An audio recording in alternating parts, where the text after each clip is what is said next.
you can do to help me with this rage, what would that look like for me? Like, hey y'all, come with me to check out Lee's Medical Practice, located in North Little Rock, Arkansas.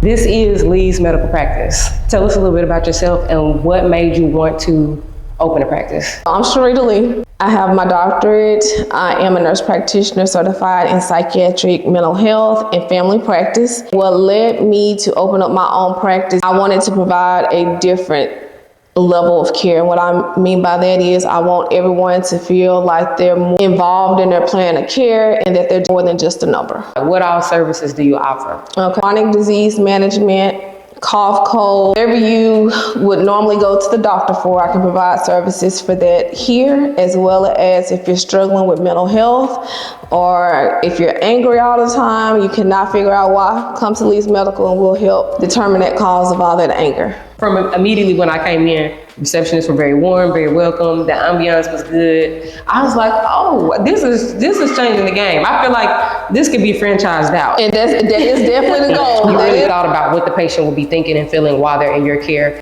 And that is profound because so often I feel like our system does not account for like the mental, emotional, spiritual side of healing. And that's like, that's majority of it. Before I started mental health, psychiatric mental health, I was a family nurse practitioner, did a lot of home visits. And I really got to know the patient. I would call their treating provider. They're like, hey, I don't understand why XYZ blood pressure is so high, why their diabetes out of control. Well, did you realize that they're on a fixed income and they are too ashamed to tell you that they cannot afford their medications? They're eating from pantries or they may not be eating at all. Wow. So that really made me consider the whole patient. Again, God put that in my steps to get me prepared for where I am now.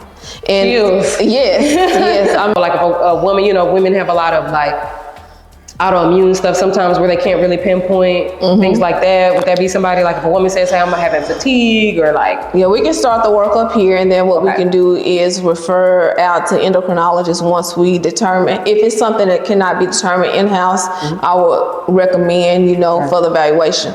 Because at the end of the day, if it's something, if your thyroid if you have hypothyroidism, it can cause you to also have depressive symptoms. So when people come in for mental health, I also try to figure out to make sure it's not a medical cause as well. Oh, I got you. So then you're not unnecessarily treating, like putting them on mental health medications if you can treat the thyroid. Exactly. Okay. In terms of like figuring out if they're covered insurance-wise, do they just go on the website? Do they call the office? They can do both. We would encourage you guys to call, but right now we do accept Medicare, Medicaid, I believe, and Better, but there's quite a few others. But if you don't have insurance, we do offer a low self-pay, private pay as well. That you've worked with veterans quite a bit. What would that look like for a veteran? What type of things would a veteran need per se that they wouldn't be able to get on base or that they're outsourcing from base? Okay, so they can come here for all the same treatments as well, but we all know that mental health is very important.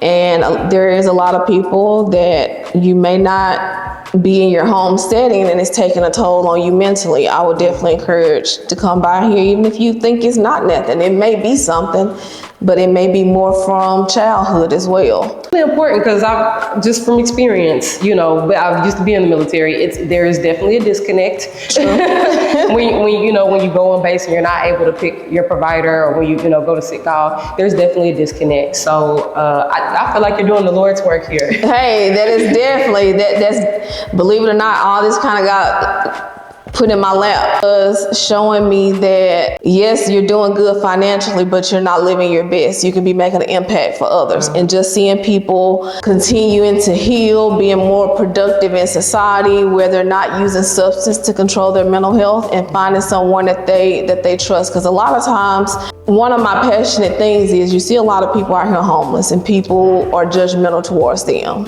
But yes, some of them are using drugs, but it's a reason why.